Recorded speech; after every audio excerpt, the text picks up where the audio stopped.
নমস্কার, আপনাদের সবাইকে পাপিয়ার হেসেলে সাদর আমন্ত্রণ। আপনারা সবাই কেমন আছেন? আশা করছি অনেক অনেক ভালো আছেন। আজকে আবার একটি সিম্পল কিন্তু টেস্টি রেসিপি নিয়ে হাজির হয়ে গেছি। আশা করছি রেসিপিটি আপনাদের পছন্দ হবে। প্রথমে এখানে কড়াইয়ে আমি 2 টেবিল স্পুন সর্ষের তেল দিয়ে দিয়েছি। তেলটা গরম হয়ে যাওয়ার পর এখানে দুটো মাঝারি সাইজের আলুকে আগে থেকে সেদ্ধ করে নিয়েছিলাম। সেই আলুটাকে তেলের মধ্যে দিয়ে একটুখানি নাড়াচাড়া করে নেব। আর এই পাশে আমি কাবলি ছোলা নিয়েছি, সেটাকেও আগে থেকে 4-5 ঘন্টা ভিজিয়ে রাখার পরে সেটাকেও সেদ্ধ করে নিয়েছি। নিয়ে এই তেলের মধ্যেই আমি কাবলি ছোলাটাকে দিয়ে দিলাম।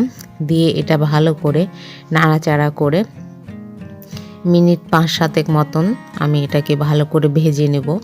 যত ভালো করে কাবলি ছোলা ভাজা হবে তার টেস্টটাও ঠিক ততটাই ভালো আসবে। এজন্য কাবলি ছোলাটাকে আমি একটুখানি টাইম ধরে লো ফ্লেমে ভালো করে ভেজে নেব। আর এর মধ্যে আমি অ্যাড করে দেব পরিমাণ মতন লবণ ও হলুদ দিয়ে এটাকে ভালো করে আমি কষিয়ে নিচ্ছি বা ভেজে নিচ্ছি। দেখুন, অবশ্যই এই সময় ফ্লেমটাকে লোয়ে রাখতে হবে, রেখে এটাকে কন্টিনিউ নাড়াচাড়া করে ভেজে নিতে হবে।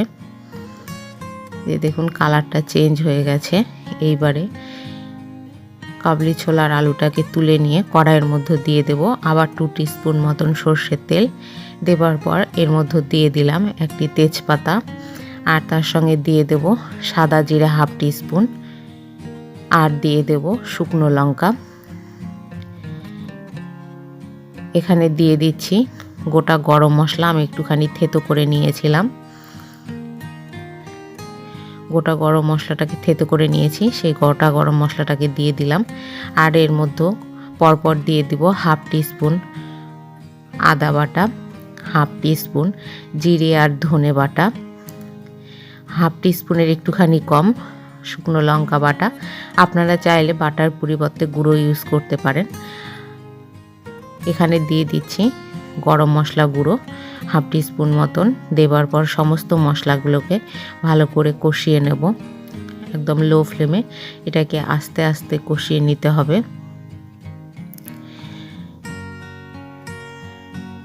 এই যে দেখুন তেলটা ছেড়ে এসছে মশলা থেকে। এইবারে এর মধ্যে দিয়ে দেবো একটি বড় সাইজের টমেটো পিউরে।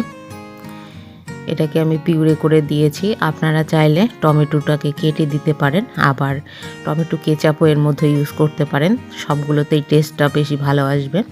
তো এখানে টমেটো পিউরেটাকে দিয়ে আমি কন্টিনিউ নাড়াচাড়া করতে করতে এটাকে ভালো করে কষিয়ে নেব। আর এর মধ্যে অ্যাড করে দেব পরিমাণ মতন লবণ আর হলুদ। লবণটা অবশ্যই দেখে দিতে হবে, কারণ কাবলি ছোলা আলুর মধ্যে অলরেডি লবণটা দেওয়া আছে। দেখুন কন্টিনিউ নাড়াচাড়া করতে করতে মশলা থেকে তেলটা ছেড়ে এসছে।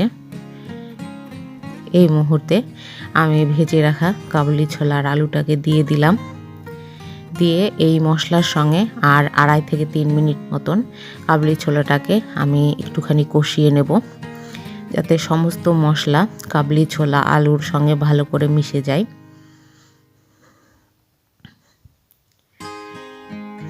এই যে দেখুন মোটামুটি 2.5-3 মিনিট পর আমি এটাকে ভালো করে নাড়াচাড়া করে কষিয়ে নেবার পরে আমি এর সঙ্গে অ্যাড করে দেবো পরিমাণ মতন জল। আপনারা যেমন গ্রেভি রাখতে চাইবেন সেরকম গ্রেভি এর সঙ্গে অ্যাড করে দেবেন। দিয়ে এটাকে ভালো করে নাড়াচাড়া করে নেবেন। নিয়ে এটাকে ভালো করে ফুটিয়ে নিতে হবে। এই যে দেখুন আমি এইরকম ঠিক রাখবো, সেই জন্য আমি এইরকমই নামিয়ে নেব।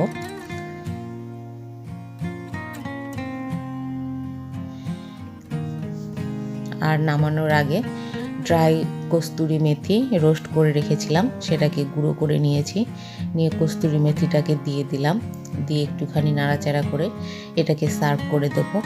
রাত্রের টিফিনে রুটি কিংবা পরোটা কিংবা লুচির সঙ্গে অপূর্ব লাগে এই কাবলি ছোলার তরকারি। অবশ্যই বাড়িতে আপনারা একবার ট্রাই করবেন। কেমন লাগলো কমেন্টের মাধ্যমে জানাবেন। লাইক করবেন, শেয়ার করবেন বন্ধু বান্ধব আত্মীয়দের মাঝে, আর সাবস্ক্রাইব করে অবশ্যই আমার পাশে থাকবেন। এই যে একদম রেডি কাবলি ছোলার তরকারি। আমার সম্পূর্ণ ভিডিও দেখার জন্য আপনাদেরকে অসংখ্য ধন্যবাদ।